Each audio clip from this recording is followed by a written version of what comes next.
கர்த்தராகிய இயேசு கிறிஸ்துவின் நாமத்தினாலே இந்த பாடல் ஆராதனைக்கு உங்கள் அனைவரையும் நாங்கள் வரவேற்கிறோம். நம்ம எல்லாரும் சேர்ந்து நம் கர்த்தரை பாடி மகிமைப்படுத்துவோம். எல்லா நாமத்திற்கும் மேலான நாமத்தை உடையவர் நாம் ஆராதிக்கிற தேவன். ஆமென். வானத்திலும் இந்த பூமியிலும் வல்லமையான ஒரு நாமம் என்றால் அது இயேசுவின் நாமம். ஆமென். நம்மை விடுவிக்கிற நாமம், மனுஷருக்குள்ளே ஒரு வல்லமையான நாமம் என்றால் அது இயேசுவின் நாமம். அவருடைய நாமம் தரிக்கப்பட்ட நாம் பாக்கியவான்களாக இருக்கிறோம். நாம் சேர்ந்து பாடி ஆண்டவரை மகிமைப்படுத்துவோம்.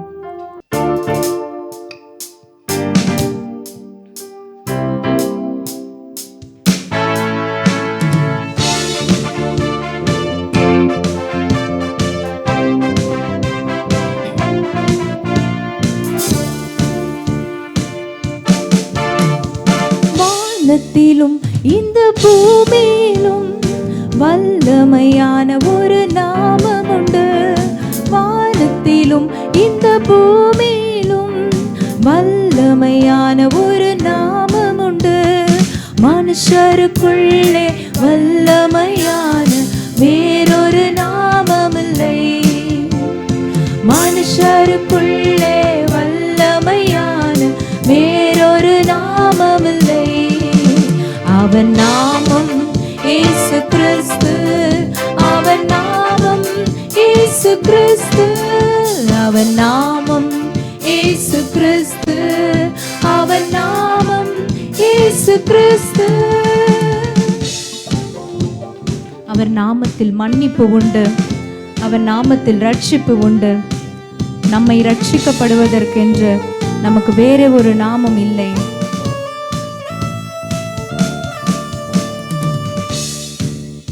அவன் நாமத்தில் மன்னிப்பு உண்டு.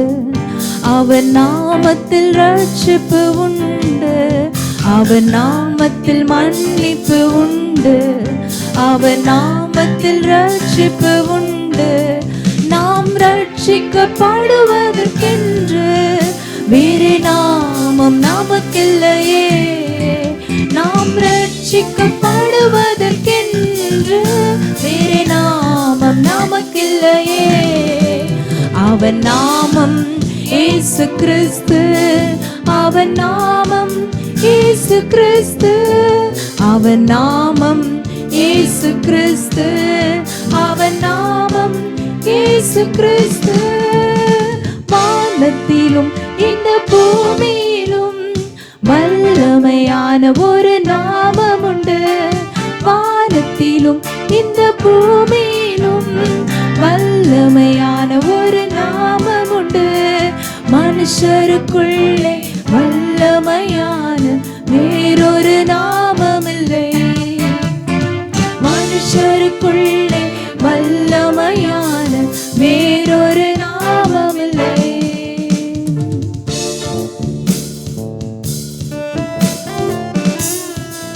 அவர் நாமத்தில் பேய்கள் ஓடும், எல்லா செய்வினை கட்டுகள் முறியும். நாம் விடுதலை அடைவதற்கென்று வேறொரு நாமம் நமக்கில்லையே. சொல்லி அவரை பாடுவோமா?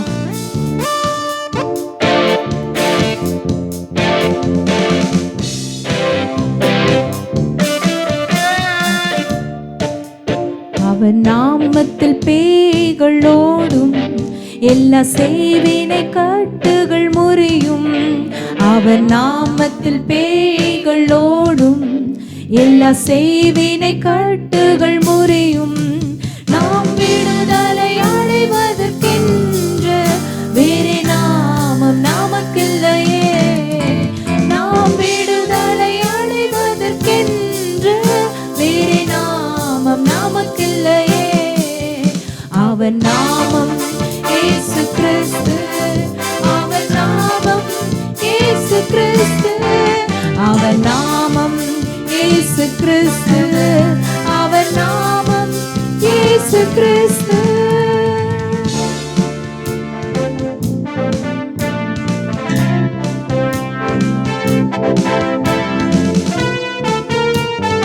அவன் நாமத்தில் அற்புதம் நடக்கும்.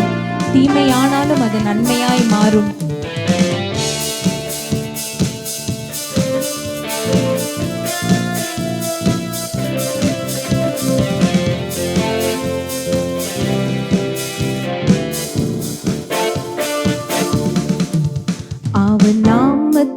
அற்புதம் நடக்கும், தீமையானாலும் நன்மையாய் மாறும். அவர் நாமத்தில் அற்புதம் நடக்கும், தீமையானாலும் நன்மையாய் மாறும். நம் காரியம் வாய்ப்பதற்கென்று வேறு நாமம் நமக்கில்லையே. நம் காரியம் வாய்ப்பதற்கென்று வேறு நாமம் நமக்கில்லையே. அவர் நாமம் இயேசு கிறிஸ்து, அவர் நாமம் இயேசு கிறிஸ்து, அவர் நாமம் இயேசு கிறிஸ்து, அவர் நாமம் இயேசு கிறிஸ்து.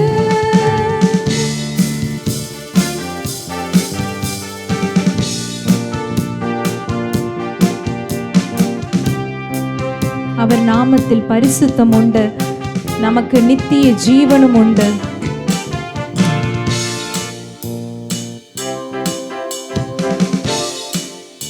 அவர் நாமத்தில் பரிசுத்தம் உண்டு, நமக்கு நித்திய ஜீவனும் உண்டு. அவர் நாமத்தில் பரிசுத்தம் உண்டு, நமக்கு நித்திய ஜீவனும் உண்டு. நித்தம் அவரோடு வாழ்வதற்கென்று வேறு நாமம் நமக்கில்லையே. நித்தம் அவரோடு வாழ்வதற்கென்று வேறு நாமம் நமக்கில்லையே.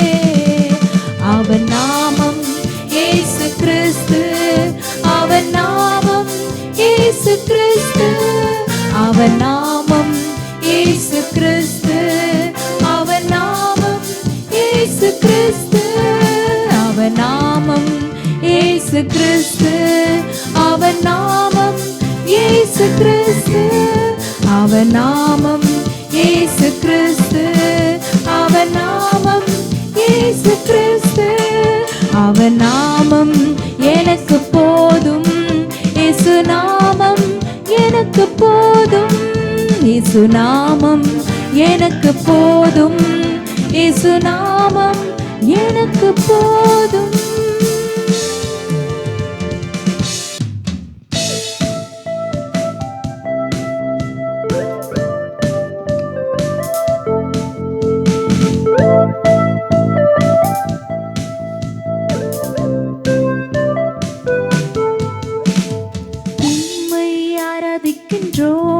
இயேசுவே உம்மை ஆராதிக்கின்றோம், உம்மை ஆராதிக்கின்றோம், இயேசுவே உம்மை ஆராதிக்கின்றோம். நீ நல்லவர், சர்வ வல்லவர், உம்மை போல் வேறு தெய்வமில்லை. நீ நல்லவர், சர்வ வல்லவர், உம்மை போல் வேறு தெய்வமில்லை.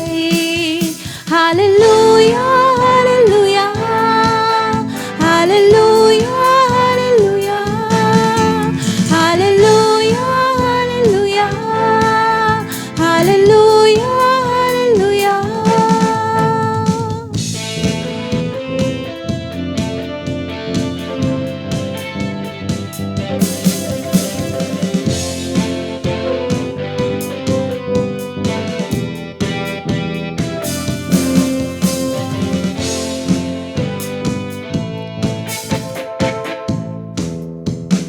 பாவியான என்னையும் உம் பிள்ளையாய் மாற்றினீ, பாவியான என்னையும் உம் பிள்ளையாய் மாற்றினீ. நீ நல்லவர், சர்வ வல்லவர், உம்மை போல் வேறு தெய்வமில்லை. நீ நல்லவர், சர்வ வல்லவர், உம்மை போல் வேறு தெய்வமில்லை. ஹல்லேலூயா ஹல்லேலூயா ஹல்லேலூயா ஹல்லேலூயா ஹல்லேலூயா ஹல்லேலூயா ஹல்லேலூயா ஹல்லேலூயா. என்னை அழைத்தவரே, நீர் உண்மை உள்ளவரே, என்னை அழைத்தவரே, நீர் உண்மை உள்ளவரே. நீர் நல்லவர், சர்வ வல்லவர், உம்மை போல் வேறு தெய்வமில்லை. நீ நல்லவர், சர்வ வல்லவர், உம்மை போல் வேறு தெய்வமில்லை. ஹல்லேலூயா ஹல்லேலூயா ஹல்லேலூயா ஹல்லேலூயா ஹல்லேலூயா ஹல்லேலூயா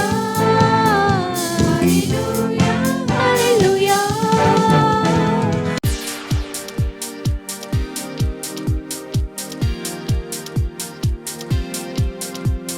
பிரைஸ் தி லார்ட். ஆண்டவருக்கு மகிமை உண்டாவதாக. ஆண்டவரும் இரட்சகருமாகிய இயேசு கிறிஸ்துவின் சர்வ வல்லமையுள்ள நாமத்தினாலே பிரியமானவர்களே, உங்களை வாழ்த்துகிறேன், உங்களை ஆசீர்வதிக்கிறேன். இந்த விசுவாசத்தின் வார்த்தை வேர்ட் ஆஃப் ஃபெய்த் என்கிற இந்த நிகழ்ச்சிக்கு வந்திருக்கிற உங்களை ஆண்டவர் ஆசீர்வதிப்பாராக. தொடர்ந்து ஒவ்வொரு திங்கட்கிழமையிலும் இரவு 9லிருந்து 9:30 மணி வரைக்கும் இந்த அரை மணி நேரம் நடக்கிற இந்த நிகழ்ச்சியிலே நீங்கள் கலந்து கொள்ளுங்கள். கர்த்தருடைய ஆசீர்வாதத்தை நீங்கள் பெற்றுக்கொள்ளுங்கள். இயேசு கிறிஸ்துவை குறித்து வேத புஸ்தகத்திலே அவர் யார், அவர் மூலமாய் நமக்கு உண்டாயிருக்கிற ஆசீர்வாதங்கள் என்ன, கிறிஸ்துக்குள்ளே நாம் பெற்றிருக்கிற மனுக்குலம் பெற்றிருக்கிற பாக்கியம் என்ன என்று வேதத்திலே அநேக வசனங்கள் நமக்கு அதை தெளிவாக அறிவிக்கிறது. பிரியமானவர்களே, கிறிஸ்துவுக்குள்ளே நமக்கு கிடைத்திருக்கிற அநேக பாக்கியமான ஆசீர்வாதங்களை இன்றைக்கி கிறிஸ்தவர்கள் அநேகர் அறியாமல் இருக்கிறார். இந்த செய்தியை நீங்கள் தொடர்ந்து கவனிப்பில்லைனா, நான் எடுத்திருக்கிற தலைப்பு கிறிஸ்துவுக்குள்ளே நாம் யாராக இருக்கிறோம், நமக்கு என்ன இருக்கிறது, நம்மால் என்ன முடியும் என்ற அநேக வசனங்களை வேத வசனத்தில் இருந்து எடுத்து நாம் தியானிக்க போகிறோம். அருமையானவர்களே, இயேசு கிறிஸ்துவை ஏன் ஏற்றுக்கொள்ள வேண்டும், அவர் மூலமாய் நமக்கு என்ன கிடைக்கிறது, அப்படி என்ன கிறிஸ்துவுக்குள்ளே உன்னதமான ஆசீர்வாதங்கள் நமக்கு உண்டாயிருக்கிறது என்பதை குறித்து நாம் அறிந்து கொள்ள வேண்டும். ஏனென்றால் அநேகர் இயேசுவை அறியாமல் இருக்கிறார். நானும் கூட இயேசு அறியாமல் இருந்தேன். என் வாழ்க்கையிலே இயேசு இல்லாமல் நான் வாழ்ந்து கொண்டிருந்த காலங்களிலே சமாதானம் இல்லாமல், சந்தோஷம் இல்லாமல், சிறு பிராயத்திலேயே தற்கொலைக்கு நேராக ஓடின ஒரு வாலிபனாக நான் இருந்தேன். அந்த நாட்களிலே 40 வருடங்களுக்கு முன்பாக என் வாழ்க்கையில் சமாதானம் இல்லாமல் என் வாழ்வை மாய்த்துக்கொள்ள இருந்த காலகட்டத்திலே தான் இயேசுவை குறித்து எனக்கு ஒருவர் சொன்னார். என் வாழ்க்கையை அவர் மாற்றினார். இன்றைக்கு நான் சமாதானத்தையும் சந்தோஷத்தை பெற்று தேவ ஆசீர்வாதத்தை பெற்று ஆண்டவருடைய சத்தியத்தை அறிந்து கொள்ளும்படியான கிருபை தேவன் கொடுத்தபடியினால் ஒரு போதகராகவும் ஆண்டவர் என்னை மாற்றி வைத்திருக்கிறார். பிரியமானவர்களே, உங்களோடு பேசுகிற நான் இயேசுவை அறியாத குடும்பத்தில் பிறந்தவன் தான். இயேசு அறிந்த பிற்பாடு இவ்வளோ ஆசீர்வாதங்கள் கிறிஸ்துக்குள்ளே இருக்கிறதே. தேவன் அவருடைய குமாரனை ஏன் இந்த உலகத்துக்கு அனுப்பினார்? வேதம் சொல்லுகிறது, யோவானின் சுவிசேஷம் 3ஆம் அதிகாரம் 16ஆம் வசனம், யார் இந்த இயேசு கிறிஸ்து? தேவனுடைய குமாரன் என்று சொல்லப்பட்டிருக்கிறது. தேவனுடைய குமாரன் என்று சொன்னால் அநேகர் என்ன நினைக்கிறார்கள், தேவனுக்கு எப்படி குமாரன் இருக்க முடியும் என்று நினைக்கிறார்கள். வேதம் என்ன சொல்வது என்றால், திரியேக தேவனாக சொன்னாலும் தேவன் ஒருவர் தான். ஆதியிலே வார்த்தை இருந்தது என்று நாம் பார்க்கிறோம். அந்த வார்த்தையாக தேவன் தான் குமாரனாக வருகிறார், இயேசுவாக இந்த உலகத்துக்கு வருகிறார். பரலோகத்திலே சாட்சிடுகிறவர் மூவர் என்று வசனம் சொல்கிறார். அதாவது பிதா, வார்த்தை, பரிசுத்தாள், இந்த மூவரும் ஒன்றாக இருக்கிறார். அங்கே பிதாவாகிய தேவன் வார்த்தையாக தேவனை இந்த பூமிக்கு அனுப்பினார் என்று வேதம் கூறும். ஏன் அனுப்பினார்? உலகத்தை தேவன் படைத்தார். எல்லாரும் நம்ம ஏற்றுக்கொள்வோம், ஒரு சிலர் ஏற்றுக்கொள்ளாமல் இருக்கலாம். ஆனால் நான் விசுவாசிக்கிறேன், நீங்களும் அதை விசுவாசிப்பீர்கள். எல்லா சர்வ சிருஷ்டியையும் தேவன் படைத்தார், எல்லாவற்றையும் உண்டாக்கினார். சகலமும் மனிதனுக்காகத்தான் படைத்தார் என்று இந்த பரிசுத்த வேதம் சொல்லுகிறது. பூமியை மனுபுத்திற்கு கொடுத்தாராம். இந்த பூமியில் இருக்கிற அனைத்து காரியங்களையும் இந்த மனிதனுக்காக அவர் படைத்தார். இந்த மனிதனுக்காக எல்லாவற்றையும் படைத்தார். இன்றைக்கு நட்சத்திரங்களிலிருந்து, கிரகங்களிலிருந்து, வானத்தில் இருக்கிற எல்லா கோள்களையும் நாம் பார்க்கிறோம். அது மாத்திரமல்ல, தாவரங்கள், பறவைகள், ஊரும் பிராணிகள், சமுத்திரம், சூரியன், சந்திரன் எல்லாவற்றையுமே யாருக்காக தான் என்றால் மனிதனுக்காகத்தான் தேவன் படைத்தாராம். அப்போ மனிதனை எவ்வளோ முக்கியமானவனாக அவர் கருதி அவருடைய சாயலின்படியாக கடைசியிலே எல்லாவற்றையும் படைத்த பிற்பாடு பூமியின் மண்ணிலிருந்து மனிதனை படைத்து அவன் நாசிலே ஜீவ சுவாசத்தை ஊதினார் என்று முதல் புஸ்தகம் வேதாகமத்திலே 66 புஸ்தகங்களிலே அந்த ஆரம்ப புஸ்தகம் ஆதியாகம புஸ்தகத்தை நீங்கள் வாசித்து பார்த்தால் அதில் நீங்கள் அறிந்து கொள்ளலாம். அப்போ இப்படி தேவனுடைய சாயலிலே அவரை போலவே படைக்கப்பட்ட மனிதனை ஏன் அவர் அவிதமாக படைத்தார்? ஆதியாகம புஸ்தகம் 1ஆம் அதிகாரம் 26 வசனம் சொல்லுவது, பின்பு தேவன் நமது சாயலாகவும் நமது ரூபத்தின்படியையும் மனுஷனை உண்டாக்குவோமாக, அவர்கள் சமுத்திரத்தின் மச்சங்களையும் ஆகாயத்து பறவைகளையும் மிருக ஜீவன்களையும் பூமி அனைத்தையும் பூமியின் மேல் ஊறும் சகல பிராணிகளையும் ஆளக்கடவர்கள் என்றார். 27 கூட, தேவன் தம்முடைய சாயலாக மனுஷனை சிருஷ்டித்தார், அவனை தேவ சாயலாகவே சிருஷ்டித்தார், ஆணும் பெண்ணுமாக அவர்களை சிருஷ்டித்தார் என்று நாம் வாசிக்கிறோம். அப்போ தேவன் அவரை போல ஒரு படைப்பாக மனிதனை படைத்து அவருடைய சுவாசத்தையே அவருடைய ஜீவனையே அவனுக்குள்ளே கொடுத்தார். அவன் ஜீவ ஆத்மாவானான். என்றென்றைக்கும் இருக்கக்கூடிய மாதிரி தான் தேவன் படைத்தார். என்றென்றைக்கு இருக்கக்கூடியவனாக மனிதனை படைத்தார். இதுக்கு இடையிலே அந்த ஆதாம் என்கிற அந்த முதல் மனிதன் அவனுக்கு ஒரு ஏற்ற துணையை உருவாக்கினார். அவள் தான் அவனுடைய விழாவிலிருந்து உண்டாக்கப்பட்ட ஏவாள். அவர்கள் மூலமாய் உலகத்திலே மனிதர்கள் தோன்றினார்கள் என்பது நமக்கு எல்லாருக்கும் தெரியும். ஆனால் இந்த ஆதாம் என்பவன் தேவனுடைய கட்டளை மீறி பாவம் செய்த போது அவன் முதலாவது இழந்தது என்னவென்றால் ஜீவனை இழந்தான். தேவனுடைய ஜீவனை அவன் இழந்து விட்டான்.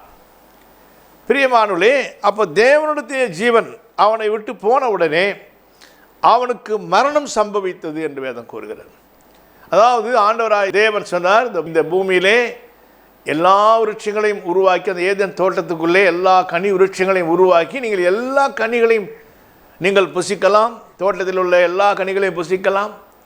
ஆனால் ஒரே ஒரு மரத்தின் கனியை நீங்கள் புசிக்கும் நாளிலே, அந்த நன்மை தீமை அறியத்தக்க கனியை புசிக்கும் நாளில் நீங்கள் சாகவே சாவீர்கள் என்று ஆண்டவர் அங்கே சொல்லியிருந்தார். ஒரு எச்சரிப்பை கொடுத்திருந்தார். இந்த மனிதன் தேவனுக்கு கீழ்ப்படிந்து வாழ்கிற வரைக்கும் ஒரு மகிழ்ச்சியாக ஒரு ஜீவனுள்ள வாழ்க்கை அவனுக்குள்ளே இருந்தது என்று நான் பார்க்கிறேன். அதனுடைய காலம் நமக்கு தெரியவில்லை. ஆனால் அவள் ஏவாளானவள் சர்ப்பத்தினாலே வஞ்சிக்கப்பட்டு சாத்தான் அந்த தோட்டத்துக்குள்ளே வந்து அவளை வஞ்சித்த போது ஏமாந்து அவர்கள் என்ன செய்தார்கள்?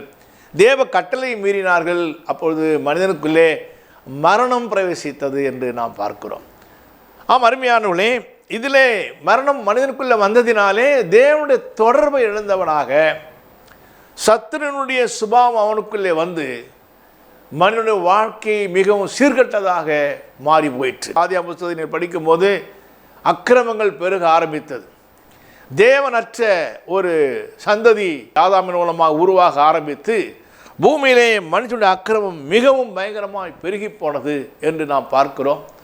ஆகவே தேவன் ஒரு கட்டத்தில் விசனம் அடைந்து பூமியை ஜல பிரளயத்தினாலே அழிக்கக்கூடிய அளவிற்கு மிகவும் மோசமான நிலைக்கு போயிற்று. இன்றைக்கும் அப்படி தான் உலகம் போய்கொண்டிருக்கிறது. அல்ல அருமையானவர்களே, அன்புள்ள தேவன், இரக்கமுள்ள தேவன் இந்த மனிதன் மீது அன்பு கூர்ந்து அவர் இயேசு கிறிஸ்துவை இந்த உலகத்துக்கு அனுப்பினார். இதுதான் நற்செய்தி. அவர் இயேசு கிறிஸ்துவின் மூலமாக இந்த மனிதனுக்கு என்ன வருகிறது என்று சொன்னால், முதலாவது தேவனிடத்தில் இருந்து அவன் துண்டிக்கப்பட்டவனாக, தேவனுடைய ஜீவனை இழந்தவனாக, மரணத்தோடு இணைக்கப்பட்டவனாக மாறிப்போன மனிதனுக்கு இப்பொழுது தேவனோடு உள்ள ஒரு ஐக்கியத்தை கிறிஸ்துவின் மூலமாய் தொடர்பை பெறுகிறான். அதைத்தான் நீங்கள் வேதம் முழுதும் நீங்கள் பார்க்கலாம். இயேசுக்குள்ளே என்ன கிடைக்குதுன்னு அநேக மதம் அல்ல. கிறிஸ்துவத்தை நீங்கள் மதத்துக்கு மாறிட்டீங்கன்னு அநேகம் நினைக்கிறேன். கிறிஸ்துவம் ஒரு மதமே கிடையாது. கிறிஸ்துவம் ஒரு ஜீவன், அது ஒரு ஜீவ மார்க்கம். எந்த ஒரு மனுஷன் ஜீவனை விரும்புகிறானோ அது கிறிஸ்துவிலே தான் இருக்கிறது. நீங்கள் பல வசனங்களை நான் உங்களுக்கு ஆதாரமாக சொல்ல முடியும். வேத வசனத்தில் இருந்து நீங்கள் யோவானின் சுவிசேஷம் 3ஆம் அதிகாரத்திலே 16ஆம் வசனம் சொல்லு, தேவன் தம்முடைய ஒரே பேரான குமாரனை விசுவாசிக்கிறவன் எவனோ அவன் கெட்டு போகாமல் நித்திய ஜீவனை அடையும்படிக்கு அவரை தந்தருளி இவ்வளவாய் உலகத்தில் அன்பு கூர்ந்தார். ஹல்லேலூயா. அன்பானவர்களே, இந்த வசனம் எவ்வளோ அழகாய் சொல்லுகிறது கவனி பாருங்க. அப்போ எதுக்காக அவர் அனுப்பினாரா? ஒருவரும் கெட்டு போகக்கூடாது, ஒருவரும் அழிந்து போகக்கூடாது, மரணத்திலிருந்து நம்ம மீட்கும்படியாக தேவனாகிய கர்த்தர் அவருடைய குமாரனாகிய இயேசுவை, வார்த்தையாகிய தேவனை இந்த உலகத்துக்கு அனுப்பினார். அதைத்தான் இந்த வசனம் சொல்லு. தேவன் தம்முடைய ஒரே பேரான குமாரனை விசுவாசிக்கிறவன் எவனோ, ஏற்றுக்கொள்கிறவன் எவனோ, நம்புகிறவன் எவனோ அவன் கெட்டு போவதில்லை. அதற்கு பதிலாக அவனுக்கு என்ன கிடைக்கிறது? நித்திய ஜீவனை உடையவனாய் மாறுகிறான். நித்திய ஜீவன், இட்டர்னல் லைஃப் நாங்கள் இதில் வாசிக்கிறோம். ஆங்கிலத்தில் வசனம் சொல்லுகிற eternal life. For God so loved the world that he gave his only begotten son, that whosoever believeth in him should not perish but have everlasting life. Eternal life என்று ஆங்கிலம் கூறுகிறது. கிரேக்க பதத்திலே அதற்கு ஜோயே என்று வருகிறது. தேவ ரகமான ஒரு ஜீவன். இதுதான் இன்றைக்கு மனுஷனுக்கு அவசியம், தேவை. பிரியமானவர்களே, அப்போ ஜீவன் என்கிற ஒரு காரியம், அந்த ஜீவன் எங்கே இருக்கிறது என்றால் கிறிஸ்துவிலே தான் இருக்கிறது.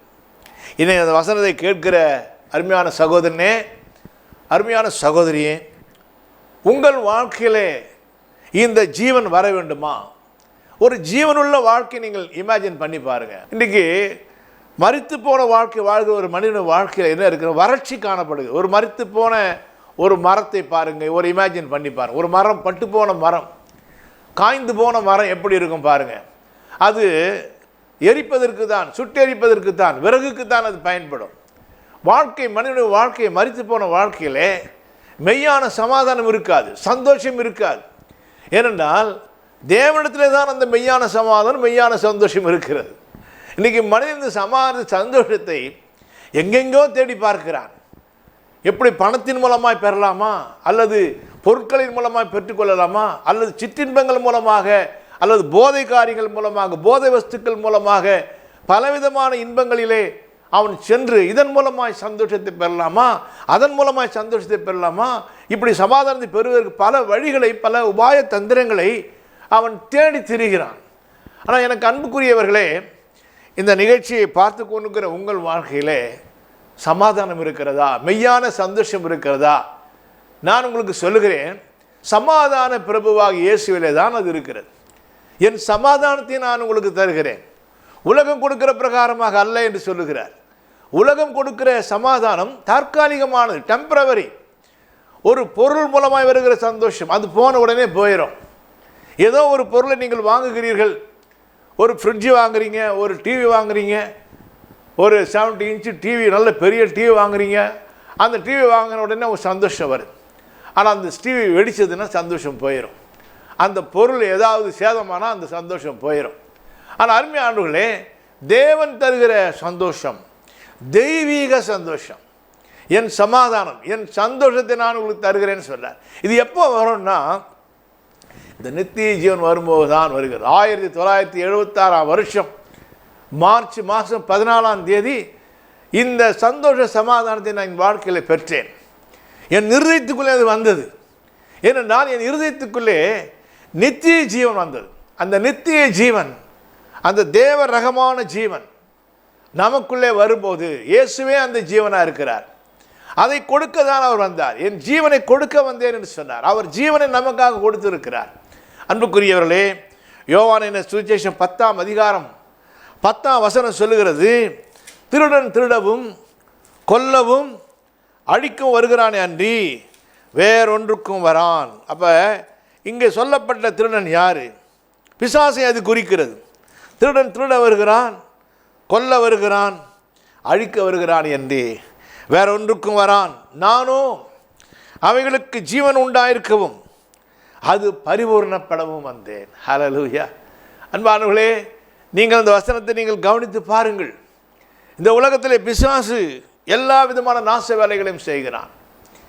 மனிதனுடைய வாழ்க்கையிலே தேவரகமான ஜீவன் இல்லாத காரணத்தினாலே அவன் வெறுப்பிலே வாழ்கிறான், விரக்தியிலே வாழ்கிறான். பயங்கரமான பகைக்கிறவனாக, வெறுக்கிறவனாக, பழி வாங்குகிறவனாக, துன்மார்க்கனாக மனிதர்கள் ஏன் இன்றைக்கு இருக்கிறார்கள்? மனிதர்களை மாற்றுவதற்காக எவ்வளவு முயற்சிகள் எடுக்கப்படுகிறது. அருமையானவர்களே, அவர்களை மாற்றுவதற்காக நல்ல உபதேசங்கள் கொடுக்கப்படுகிறது. ஒருவேளை சிறைக்கு போனால், சிறைச்சாலையிலே போய் மனம் திரும்புவானோ என்றால், அவனுடைய வாழ்க்கை மாறுமா என்றால் மாறுகிறதில்லை. சிறைக்கு போகிற மனிதன் இன்னும் மோசமானவனாக மாறி விடுகிறார். அதனால தான் நம்ம செய்தித்தாளில் வாசி ஒரு 13 முறை சிறைக்கு போனார், 14 முறை சிறைக்கு போயிருக்கிறார் என்று. சிறைச்சாலை ஒரு மனிதனை மாற்றுகிறது இல்லை. அல்லது நல்ல போதனைகள் மனிதனை மாற்றுகிறதா, மதங்கள் மாற்றுகிறதா என்றால் எந்த ஒரு மதமும் மனிதனை மாற்றுகிறது இல்லை. ஆனால் மனிதனை மாற்றுகிறவர், அவருடைய ஜீவன் மனிதனுக்குள்ளே வரும்போது, தேவ ரகமான ஜீவன் மனிதனுக்குள்ளே வரும்போது அவன் வாழ்க்கை மாறுகிறது. அதான் ஒரு பக்தன் பாடுகிறான், தீயவர் திருடரும் கொடியவர் கொலையரும் இயேசுவிலே மாற்றம் பெற்றார். ஹல்லேலூயா. தீயவர் திருடரும் கொடியவர் கொலையரும் இயேசுவில் மாற்றம் பெற்றார். மாறிய மனதுடன் மங்கள வாழ்விற்கு அழைக்கிறார், ஓடியே வா. மாறிய மனதுடன், மனம் திரும்பரோடு ஒரு மங்களகரமான வாழ்க்கை உனக்கு அருளும்படியாக இயேசுவை அழைக்கிறார், ஓடியே வா என்று அந்த பக்தன் பாடுகிறான். எப்பேற்பட்ட மனிதனை மாற்றுகிற அந்த ஜீவனை தான் இயேசு கொடுக்க வந்தார். நான் தொடர்ந்து இந்த செய்தியை நான் ஒவ்வொரு வாரமும் நான் உங்களுக்கு திங்கட்கிழமையிலே 9 வரைக்கும் நீங்கள் கேட்கலாம். உங்களுக்காக நான் ஜெபிக்க போகிறேன். அருமையானவர்களே, இயேசு எதற்காக வந்தார்? இயேசு ஜீவனை கொடுக்க வந்தார்.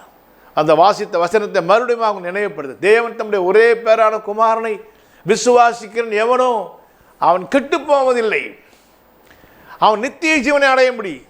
இயேசுவை தந்தருளி, அவருடைய குமாரனை தந்தருளி தேவன் இந்த உலகத்தின் மீது அன்பு கூர்ந்திருக்கிறார்.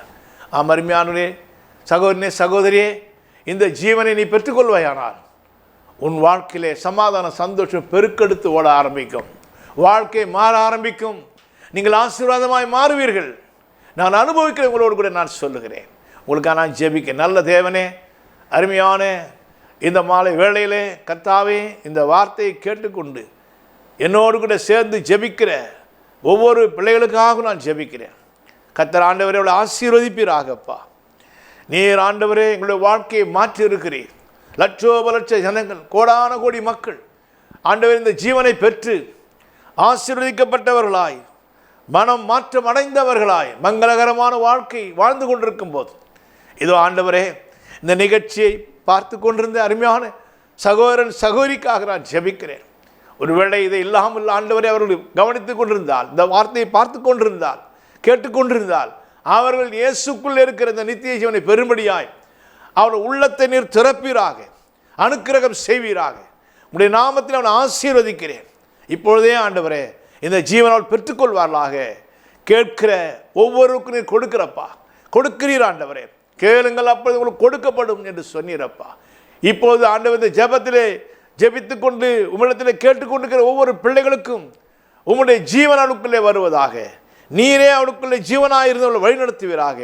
எல்லா துன்பங்களும் கஷ்டங்களும் எல்லா விதமான அருவருப்பான காரியங்களும் மாறும்படியாக தேவ வல்லமை அவளுக்குள்ளே பாய்ந்து வரட்டும்.